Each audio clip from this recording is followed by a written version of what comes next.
আপনার হাতে বাজারে বেকেন পোলা কি বাজার করে না নাকি? আর পোলা ও পোলার কথা কইরা বিয়া করার পরে থেকে বড় গোলাম হয়ে গেছে। বউ যেটা কয় এটাই শোনে।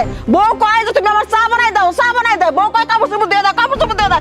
এই বউটা 12টার সময় ঘুমের থেকে রাইন্দা বেরা রেডি করে কি তুলা তুলা খাওয়ায়। জ্বর আইলে কে রাত পড়তে দেয়, মাথায় পানি ঢেলে দেয়। এনে দেখবার আমার মনে হয় না আমি মুরব্বি মানুষ আমার বাজারে পাঠাইছি। আরে বড়ই দুঃখ পাইলাম, বড়ই দুঃখ পাইলাম। যাই হোক চাচি, দুঃখ ভুলে যান। মাইয়া তো বিয়ে দিলেন, মাইয়ার কি অবস্থা সেটা কত? আল্লাহ গো এই মিয়া আমার কথা কি কব, লাখ টাকা আল্লাহ বিলা দিছে। জানো না আমার বিটি বেলা একটা সময় ঘুম থেকে ওঠে। এমন যে বিয়া জামাই রাইন্দা বাইরে বিটিরা ডাক দেয়, তুলা তুলা খায়, মুখ তো কথা না তার বারস তো দেয় না।